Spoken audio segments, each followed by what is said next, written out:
Baiklah ikhwah, kita mulai saja kajiannya. InsyaAllah mudah-mudahan Allah mudahkan dan Allah kucurkan berkah bagi kita semua dan ilmu yang bermanfaat untuk kita sama-sama amalkan. Di awal kajian ini InsyaAllah perdana, barangkali banyak yang bertanya-tanya apa itu ruqyah dan bagaimana ruqyah yang seharusnya yang dicontohkan oleh Nabi SAW. Ruqyah dia berasal dari bahasa Arab. Ruqyah bentuknya mufrad dari kata ruqo. Ruqo itu bacaan atau mantra.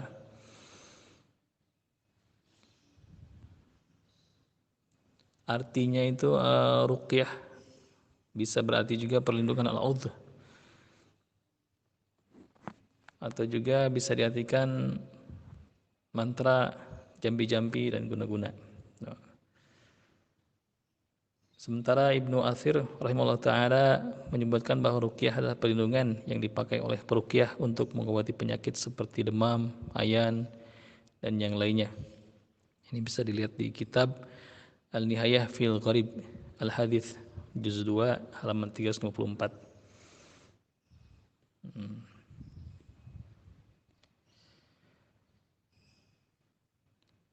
Bentuk jama dari ruqyah ini ada apa? Rukon atau ruko. Subjeknya ruqraqin yang artinya orang yang meruqyah. Ruqo yarqi ruqyatan wa ruqyan, maka maknanya adalah meminta perlindungan dengan meniupkan sesuatu dalam proses penyembuhannya, dalam proses pengobatan. Jadi dari zaman dulu sebelum Nabi SAW diutus pun ruqyah ini sudah ada sebetulnya. Hanya saja perlindungan mereka pada zaman dulu bukan kepada Allah Subhanahu wa taala, tapi kepada berhala-berhala yang mereka sembah di sekeliling Ka'bah atau tuhan-tuhan yang disembah oleh orang-orang Yahudi waktu itu. Jadi ketika Nabi SAW diutus oleh Allah Subhanahu wa taala sebagai khatamul anbiya wal mursalin, maka turunlah syariat dan Allah SWT melalui Jibril mengajarkan pada Nabi SAW bagaimana berlindung kepada Allah dari semua gangguan yang sifatnya zahir maupun batin. Zahir dari hewan-hewan buas, dari hewan-hewan yang nyata sifatnya, batin dari sifatnya yang gaib seperti dari gangguan jin dan syaitan dan sihir ataupun ain.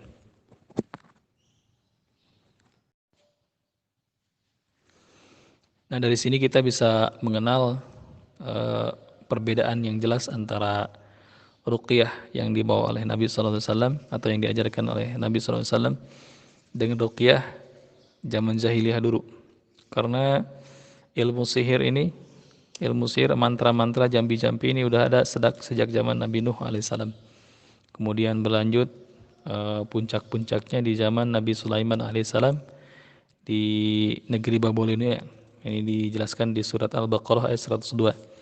Yang mana pada waktu itu setan-setan menghasut, memberikan arahan kepada para penyihir, para wali-walinya di dunia, sehingga mereka menuliskan suatu kitab sihir yang mana orang bisa memisahkan laki-laki dan perempuan, suami istri, ibu dan anak, dan yang lainnya. Bahkan orang bisa mewujudkan keinginan-keinginan yang sifatnya di luar akal dengan ilmu-ilmu sihir tersebut. Mereka ajarkan dan mereka menuduh bahwa ini adalah kerjaan perbuatan Nabi Allah Sulaiman alaihissalam, dan Allah Subhanahu wa taala membantah langsung di surat Al-Baqarah 102. Wattaba'u ma tatlu asyayatin 'ala mulki Sulaiman wa ma kafara Sulaiman walakinna syayatina kafaru yu'allimuna an-nasa as-sihr. Wattaba'u, dan orang-orang mengikuti ma tatlu asyayatin 'ala mulki Sulaiman, apa yang dituturkan oleh setan-setan pada masa kerajaan Sulaiman, kekuasaan Sulaiman. Wa ma kafara Sulaiman walakinna syayatina kafaru, dan Sulaiman tidaklah kufur nikmat, tapi setan-setanlah yang kufur nikmat. Wa yata'allamuna oh, walakinna syaitana kafaru yu'allimuna an-nasa as-sihr. Mengajarkan manusia apa itu sihir. Nah, sihir itu ada nanti rupa-rupa banyak-banyak macam sihir. Insya Allah dibahas di depan. Salah satunya itu sihir yang berupa ruko atau mantra. Mantra-mantra dibacakan, ditiupkan, dan orang langsung jatuh sakit. Jenis-jenisnya dan semakin ke sini, semakin ke akhir zaman, sihir ini bermetamorfosis sehingga kecanggihan sihir ini bisa masuk melalui jaring media sosial, bisa melalui suara, bisa melalui handphone, bahkan orang-orang mudah sekali disihir. Nah, sebaiknya kita harus berlindung pada Allah Subhanahu wa taala dan mengetahui caranya bagaimana berlindung dari itu semua insyaallah.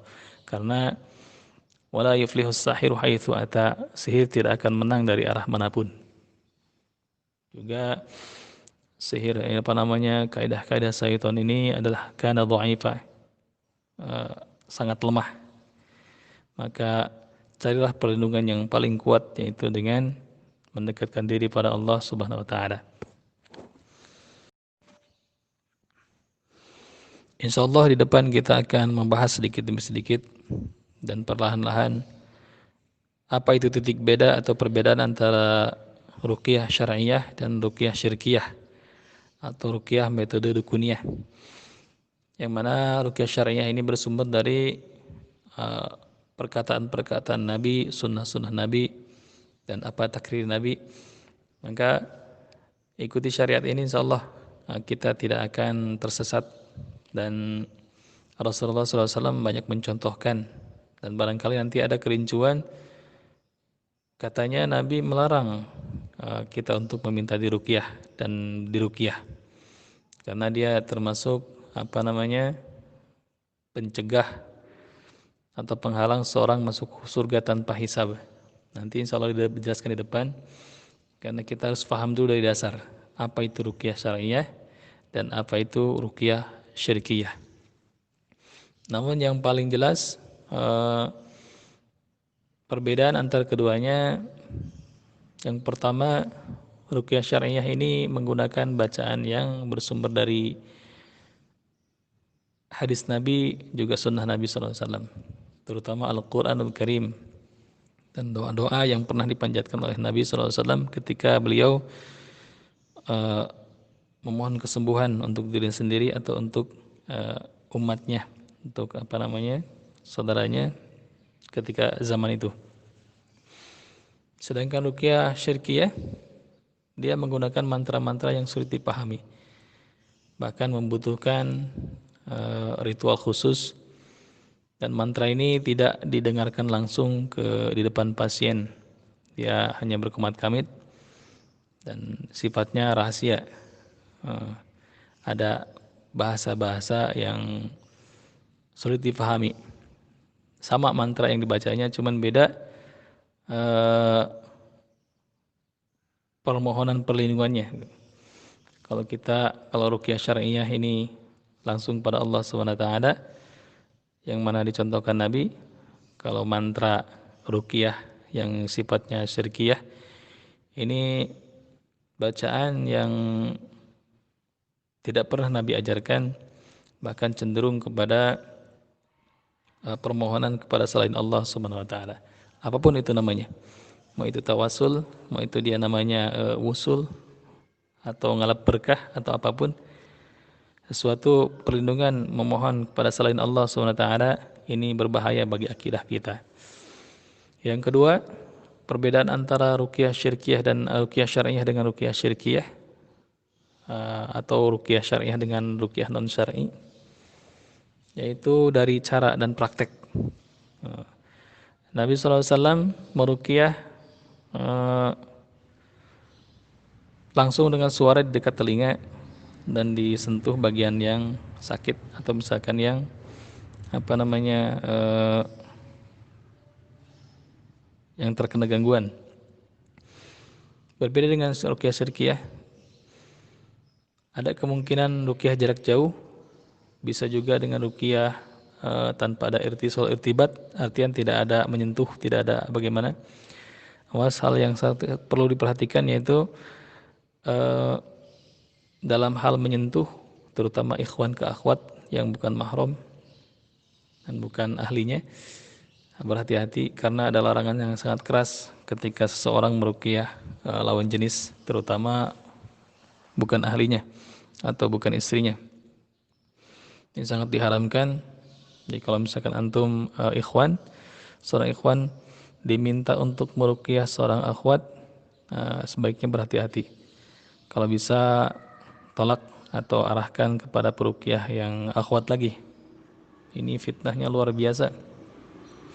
Cari akhwat diruqyah dengan ustazah. Ustazah peruqyah akhwat lagi.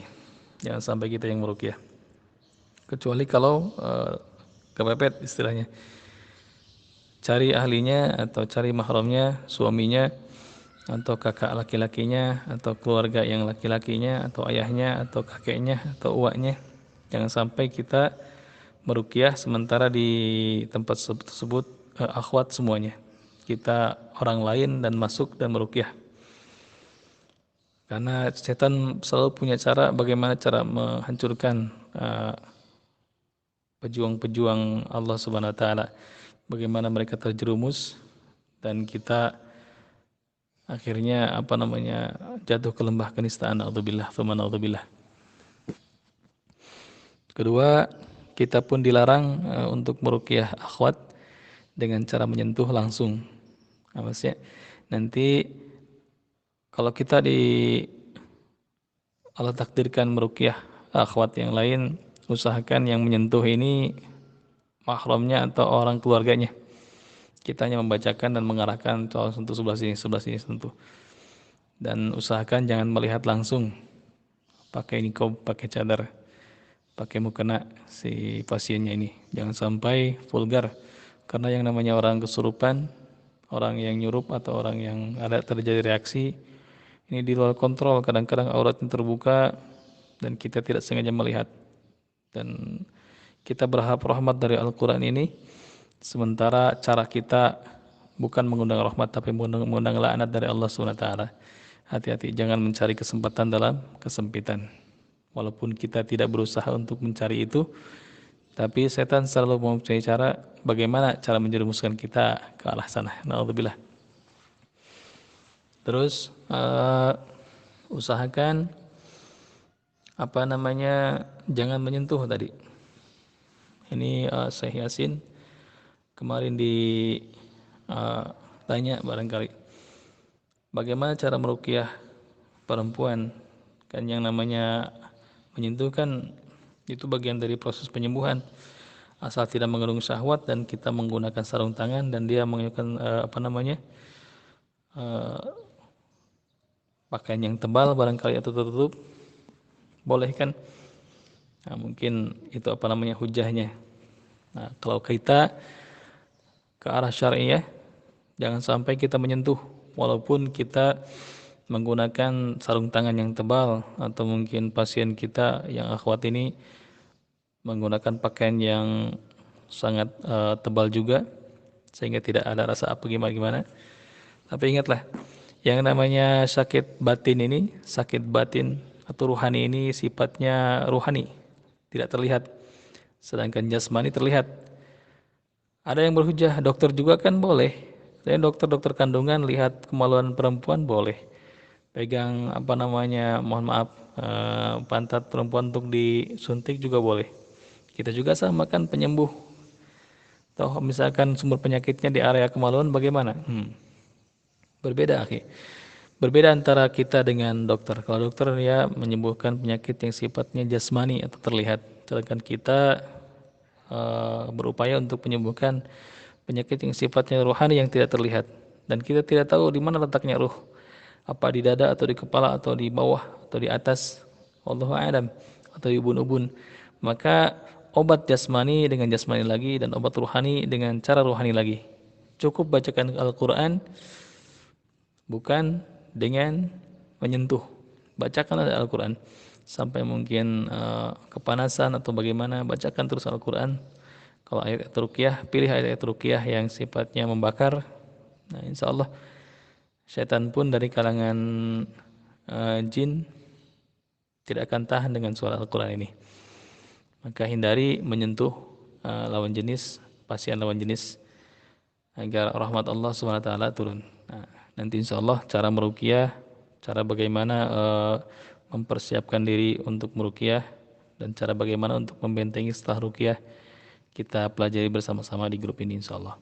Ini hanya pembukaan, mudah-mudahan ada banyak manfaatnya dengan grup ini dan berkenan insya Allah silahkan barangkali ada yang mau menambahkan dan ada mungkin yang mau berkomentar atau bertanya tentang bahasan yang kita bahas pagi ini insya Allah. Sekali lagi tidak ada niat menggurui, tidak ada niat mengajari, karena saya yakin di grup ini banyak master, banyak para ustadz, banyak para kiai yang lebih berkompeten di bidang ruqyah syariah ini. Ini hanya sekedar berbagi dari kita, hanya mengingatkan dan kita pelajari bersama ilmunya. Mudah-mudahan membawa keberkahan dan kemanfaatan ilmu untuk kita semua dan jadi jariah, jadi ilmu yang panjang, yang jariah sifatnya setelah kita meninggal nanti insyaallah. Barakallahu fikum. Subhanakallahumma bihamdika asyhadu an la ilaha illa anta astaghfiruka wa atubu ilaik. Allahumma inni na'udzubika min ilmi la yanfa' wa na'udzubika min qalbi la yakhsha. Wassalamualaikum warahmatullahi wabarakatuh.